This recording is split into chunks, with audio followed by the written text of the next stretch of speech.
ఓం శాంతి. ఓ చిన్న కథ. ఖుదా దోస్త్ యొక్క కథ. ఈ కథలో కాన్హా దేశం యొక్క మహారాజు అర్బాజ్ ఖాన్ ఉండేవారు. వారికి సంతానం ఎవరు లేకుండే. కనుక ఆయన మృత్యువుకి ముందు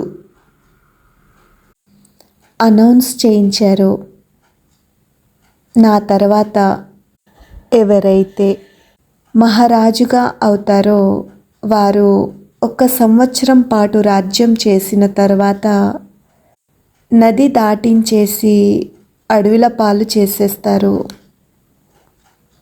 అంటే ఆ నదికి అటువైపు చాలా దట్టమైన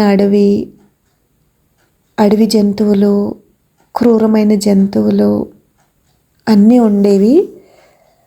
సో ఆ జంతువులు ఆ రాజుని తినేస్తాయి. అంటే 1 సంవత్సరం రాజ్యం చేసిన తర్వాత అడవి జంతువులతో మృత్యుదండన ఉండేది రాజులకి. అయితే అదే ఊరిలో ఆఫ్తాబ్ అని ఒక బాలుడు ఉండేవారు. ఆయన ఒక 20 సంవత్సరాలు ఉండేది అందాజా.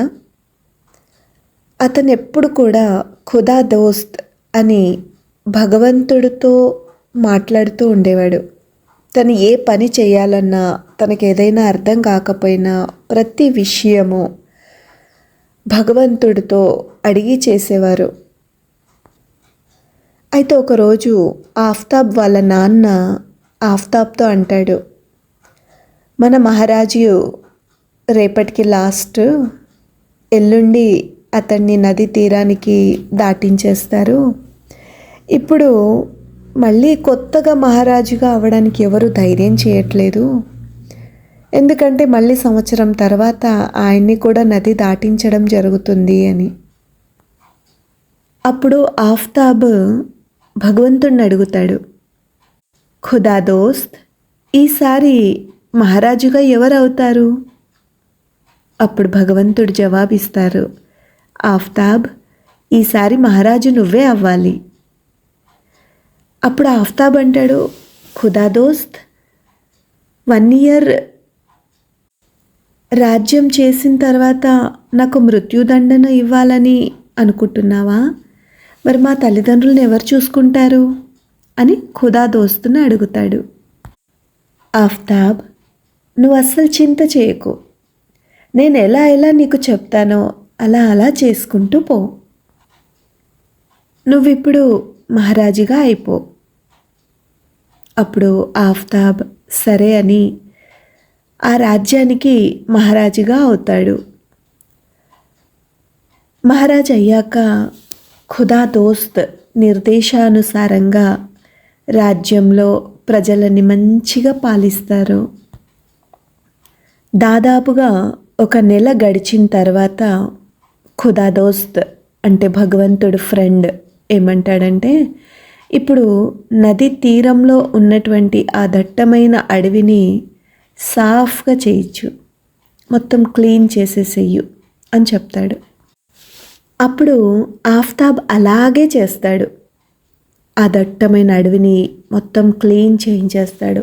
చెట్లన్నీ నరికించేసి నీట్గా ఓపెన్ మైదానం చేస్తాడు.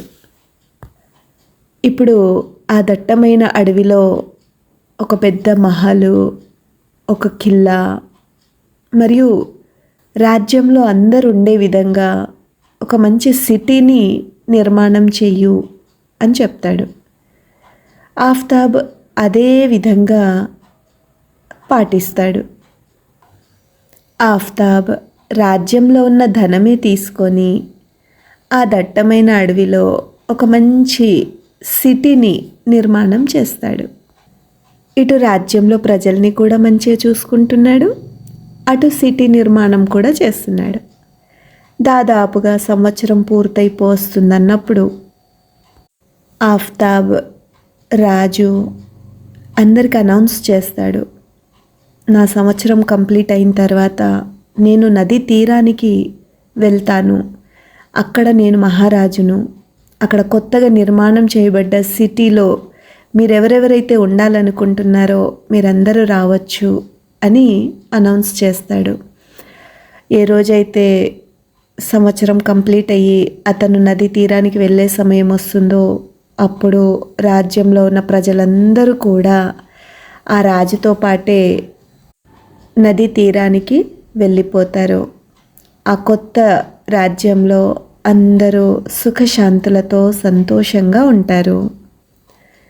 ఈ కథ యొక్క మోరల్ నీతి ఏంటి అంటే, ఒకవేళ మనము భగవంతుడితో మంచి సంబంధాన్ని జోడించి ప్రతి విషయం భగవంతుడితో మాట్లాడి అడిగి తన శ్రీమతం అంటే శ్రేష్టమైన సలహా అనుసారంగా నడుచుకున్నట్లయితే, భగవంతుడు చెప్పినట్లుగా మనం చేసినట్లయితే ఈ జన్మ శ్రేష్టంగా ఎట్లాగో అవుతుంది, సఫలం అవుతుంది.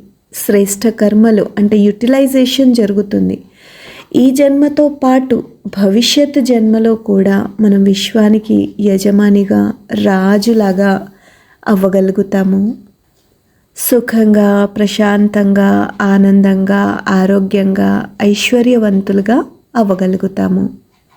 మరియు ఏ ఆత్మలకైతే మీరు కళ్యాణం చేస్తారో, ఎవరి సేవ అయితే మీరు చేస్తారో వాళ్ళు కూడా మీతో పాటే రాజ్యంలో వస్తారు.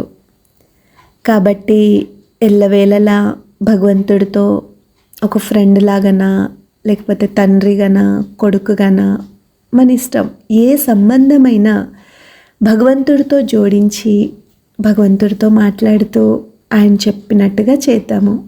లాభాన్ని పొందుదాము. ఓం శాంతి.